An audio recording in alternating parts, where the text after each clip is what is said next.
Thanks for coming back to another episode of Try Before We Die. And if it's your first time here, we hope you enjoy it. And thanks to everybody who's given us a subscribe, a like, or a comment. It really helps us out and makes us feel like it's not just for us. I'm here with my pal Mal and our friend Rick. Now, Mal, if Rick was on the A team, which character would he be?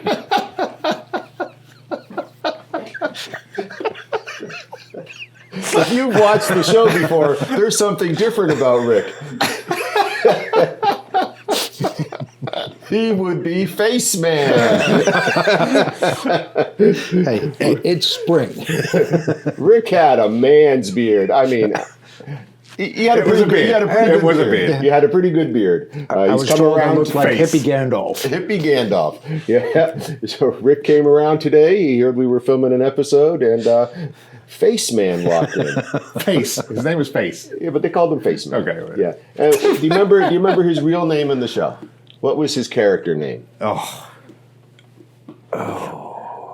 It wasn't Murdoch. Nope, not Murdoch. There's Mr. T, there's Murdoch, there's Hannibal, there's Face Man. Face. I only remember Face. All I could think of is his Battlestar Galactica name. I want to say it was Dirk. But that might have been Dirk Benedict is the name of the actor. Is the actor's name, right? And I don't have the answer. Well, I can't think of it. I can't think of it. Right. It's there, but I can't think of it. So, guys, good to see you. It's a whiskey review show where we don't know what we're drinking, but we'll tell you what we're thinking. One time we've got to do one of those ones when this instead of the music for freaking the start, when we know Rick's going to be like showboating and come back on the show, we'll have to do it like a face-off, like a boxing match, and they just have us do us face to face. What was that 90s video game? Knockout, punch out, real pixelated. Yeah. Kind of a take on the Rock'em Sock'em Yes. robots. Punch Out. And they've got a neat game. Maybe I'll have to get it where it's the wooden thing where you do it, but you each hold like a toothpick sword, and you got to pop the balloon head of the other guy, and you guys can go for it over the chair. Good to see Rick again. Yeah, it is Awesome to see you guys. Even though it's like he's lost but you can see me now. Yeah, I think you look a lot younger. I think you look good. Still retired with this new young look? Yeah. The crew has just let us know it's Templeton Peck. Yeah. Let's go with Face. Yeah. A bottle 45, a new addition to the bar, is the 2025 Classic Cut from Macallan, coming in at 50.6 ABV. So this will be bottle 45 tonight. You want to do it? No. All right. I'm just going to say where it's going to be. Oh. Yeah. Feeling your oats, feeling your britches? Yeah, you're going to the snooker room. I'm going to the snooker room. Glengarroh. I don't think I've had one of those. Glengaddy. Yes. I don't think I've had one of those. I saw some on the shelf. Yeah. And our sound man Kevin is thinking it could be one of the bottles. Mal, did you just turn around? Did you notice we backlit the bottles up there? Oh, look at that. Yeah. All right. Tonight we're going to open and review Unplanned Unscripted bottle number 369. So bottle 369 is going to bring actually me right here to this shelf. So I'm just going to go grab bottle 369. That was close.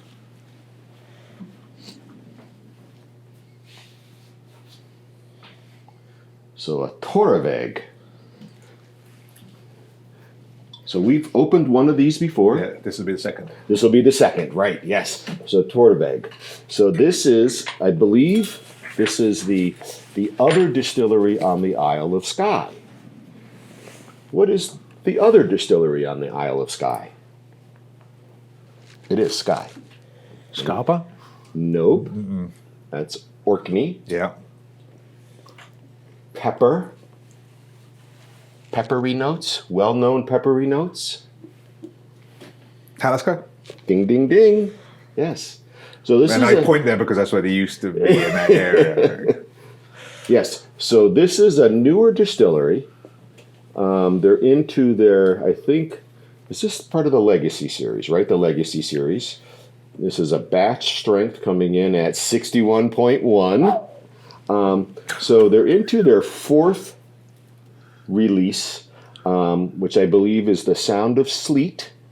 And we'll talk about that if we ever pull that bottle. Certainly the sleet is not the frozen rain. It means something different. And the sound of sleet made the top 20, maybe number 8 in Whiskey Advocates Whiskeys of the Year this year. But this is the Allt Gleann, cask strength, smoke and brine. And we really liked that first one. Yes. Yes. Again, and I say this... Pop gun. That was a pop gun. That was, and I say this again, that I don't think there's a bottle we haven't that we haven't liked. Well, I think, let me get this into a glass. I want to follow up on that thought now. A bottle that we really haven't liked. I think life is short and to be enjoyed.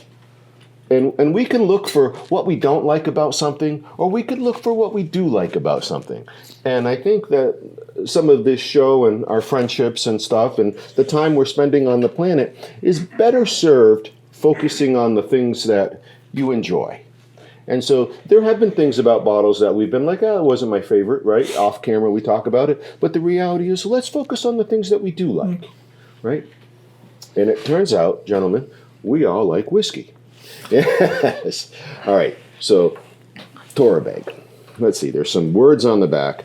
Heavily peated single malt whiskey with concerto malted barley. So one of the things I'm trying to learn a little bit more about is the different barleys. Thank God that you're doing it. Because you would read it and forget it. Yes. Yes. It's peated at 78 ppm. So that's middle of the... Well, that's high. Oftentimes, standard is like that 15 to 20. Okay. Right? And then you get to the octomores, we start talking a couple hundred. Okay. Right. Again, but that's the peated ppms, which will then translate to a lower experience once it goes into the bottle. Fermented with pinnacle yeast. Interesting, right? So that's something I've never really thought about, are the different yeast strains. You can learn about that too. First fill bourbon and refill whiskey barrels. Huh. This is cask strength. Oh, so I've just proven myself smart, or a lucky guesser. Bottled at 22.8. Okay. So smoked very high, the 70s. but by the time it gets into the bottle, with no chill filtration or color. All right. And the first fill means it's the first time that they've used those barrels? So first fill means it's the first time it's had Scotch. Okay. Right. So it was originally used, so it's first fill bourbon. So it held bourbon. Yep. Heaven's Hill, Jack Daniels, something else like that. But this is the first time it's held Scotch. Okay. When you see refill, it generally means the second time. Glenfarclas, and you'll read on the family cask bottles, hopefully one day we'll get one. Come on, Randy. They'll be third fill, fourth fill, right? They really pull as much as they can out of those barrels.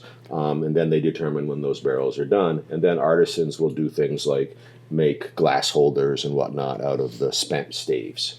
But one of the things they're doing with spent staves these days is STR. They're scraping off the old Char, right? Yeah, they're retoasting them, the tea, right, and they're recharring them, right? Okay, the Torabhaig, the Allt Gleann, smoke and brine, natural color, no age statement.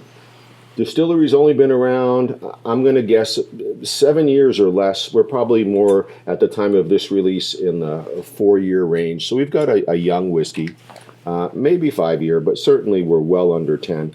Natural color, first fill bourbon and whiskey barrels.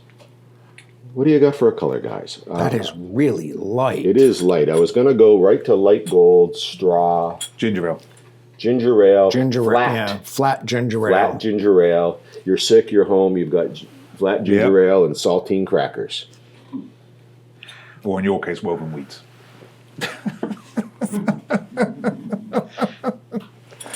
That thing is just hanging there. We should have some legs. Oh, it's hanging though. It is just hanging there. It's hanging. I can see it hanging on. I can really see it hanging on. This high ABV, oh, you're starting to run. Yeah, okay. Yeah, and really those legs aren't running; they're walking down the glass. Strolling, Yes, yeah, I like meandering. on a Sunday. Yeah, that's foreboding. It's wanting to come out at your mouth. Right. I mean, what do we know, right? Smoke and brine. This is another one of these betrayals. This is gonna, I imagine, nose and taste so different than it looks. And you said 61, right? 0.1, I believe. 60.1. 61.1. 61.1. It's right up there. 61.1. Yeah, that's probably one of the highest ABVs we've had. Yeah, it's the real deal. All right, let's get a nose on this and let's just rip this Band-Aid off, gentlemen. Oh yeah. Oh, Okay, the longer you draw that in, the worse it gets. worse? Like More intense. intense. Remember, we started off with the positives. Okay, so I'm basically they just bottled the sea. I'm really getting the brine. Right. Go get the Fathom bucket, just drop it off the boat. And they probably had the biggest bonfire going on the sand. Yeah. Because that is all this is. It is just smoke and salt. and salt. It is very Yeah. salty. I absolutely can't disagree with the guys. It is incredibly briny. And not seaweed salty. No, This This isn't you took a nose full of salt water when you got Right. dumped under. right. A Lefroy, right, would be more of that seaweed, right, and maybe even an Ardbeg. This is pure brine. And there's a sweet little smell in there as well. I was going to say part of my initial nose hit was sweet. I'm not. That's part of the trap being set. I am not overwhelmed by the smoke as much as I am like overwhelmed by the brine. The smoke is playing a secondary role here. I am really brine and smoke. And how did they label it? Smoke and brine. But for me, it's brine and smoke. Yeah, I'd agree with you. I think I'm more by the sea than I am by a campfire. It is. I mean, there is smoke. Don't get us wrong. Oh no, Yeah. it's there, and it's almost like a floral note. That's that sweet. It's like a clover or like the Seagrass. or something. Oh, so I just got salted chocolate. I got some cocoa for some reason in there. Maybe in the smoke or yeah. Look how tight my legs are. Yeah. Can you see that? Like bars on a cage. It is PG-13, right? Yes, Okay. yes. All right. So, well, let's continue ripping this Band-Aid off. This Torabhaig Torabhaig Allt Gleann. Allt Gleann. We're probably butchering the pronunciation. There's no doubt about that. 61.1 cask strength. Gentlemen? Cheers.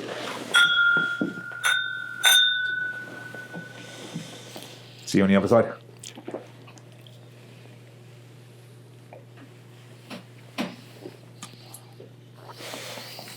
Who put medicine in that? Who put medicine in my glass? I just have to say right off the bat, I am picking up some chocolate notes Yes. that Rick brought up. It is making my eyes water, making your eyes water. Yep. Something. Something's happening to your face too. But In a pleasant way. it is very pleasant. It is potent for sure. But did you get that sweet chocolatey opening? There is something there, right? When this settles down, it'll be interesting to go back in. But there is something at the beginning of that drink. Now, I hop on the bandwagon with chocolate because I just want to hop on the bandwagon. Because I'm so taken aback with this. Because it really just knocked the socks off me. Because it was one of those ones where I was like, I've done the Ardbegs, I've done the Lagavulins, this is Done the Macklemore. I'm like, that's it. But this one took me by complete surprise. This has got some sort of venom to it. It's got good mouthfeel. Yes. Yeah. Again, it's not syrupy, but it is not a thin whiskey by any stretch. It's really holding its own the entire time. I still have legs Okay. descending here. Yeah, they're still moving down, right? Yeah. Except for the fire that happens after the fact. Yeah, I give you. There's something chocolate, peanut butter. Something's happening at the very beginning, and it's really nice. Like really, really nice. It's the front. Yeah, right in the front. And then the rest of it becomes like this medicinal sea smoke. Right. So, all right. So for me, the smoke is really, again, just like on the nose, it's not playing a dominant role here. It's a supporting A supporting, role. a supporting absolutely, right? But for me, the brine on the nose, the chocolate on the taste, and it is just so potent. I like your word venom. It's got good mouthfeel. This is a wake up call. This one truly is a wake up call. Like we've done some heavy hitting drinks before after good solid nights. This one would scare me.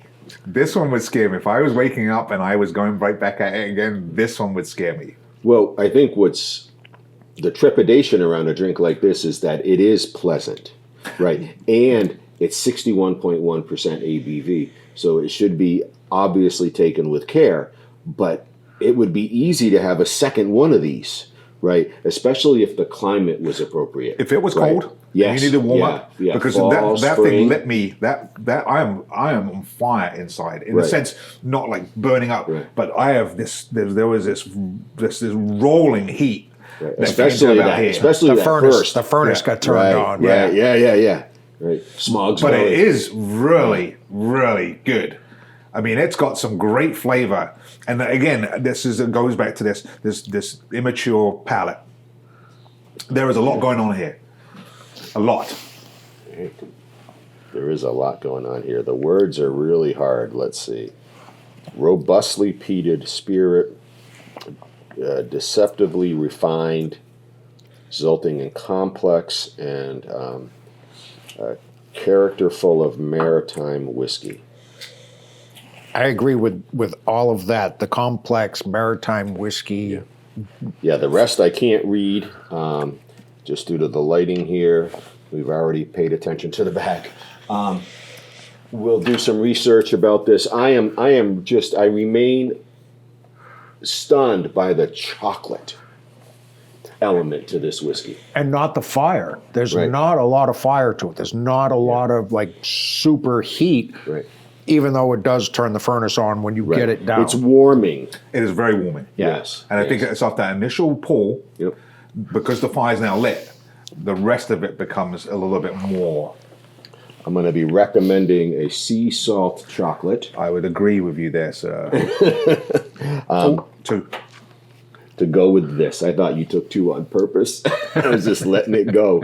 I feel like there's no choice Actually, but to do the sea salt Even without chocolate. drinking it, that aftertaste in your mouth with this going, I really can feel how good it's going to be.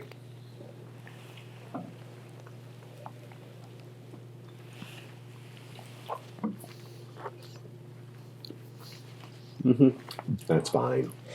that really makes sense. melts the chocolate well. It does. It just breaks it down. That's not good. That's not good. There's no fight at all. There's no disruption of the flavors. And that is not good, people. Do not use the chocolate sea salt with this drink. It is so good, isn't it? It's ridiculous. Dangerously good. There was another one we did. Because that mellows Oh, it just enough. there was another one we did the exact same thing like this. It made like a chocolate shake in your mouth. Yeah. Oh, yeah. Yeah, the Perpetua maybe, the I don't lava know. cake, the I don't remember chocolate which one lava it was, cake. But this Torabhaig, the Allt Gleann, the Legacy Series, 61.1% That's scary. ABV. It delivers from the get-go. Young distillery. See, this is when I wish I could just take the mic off and just leave. I'm done. Mic drop. I'm gone. I'm out of here. That is ridiculously good with that chocolate. All right. Well, I think we're all impressed. Shall we see what the crew has for us tonight?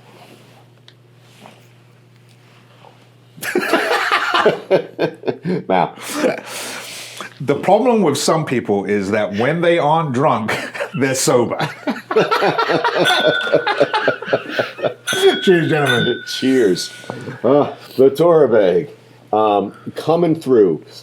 Talk about a scary whiskey when you read the label. Smoke and brine. High ABV. Oh no, is just going to be a slap to the face? But yes. But talk about a slap to the face with a velvet glove. I like that sweet, and then I like that freaking hit at the end. And the best thing about this is the fact that it just, after a couple of drinks, it mellows out. And there's balance to it. There's balance to that heat, to the fire, to the salt, to the smoke. They did some magic with this one. It's a well put together whiskey. In 1972, a crack commando unit was sent to prison by a military court for a crime they didn't commit. These men promptly escaped from a maximum security stockade to the Los Angeles underground. Today, still wanted by the government, they survive as soldiers of fortune. If you have a problem, if no one else can help, and if you can find them, maybe you can hire the A-Team.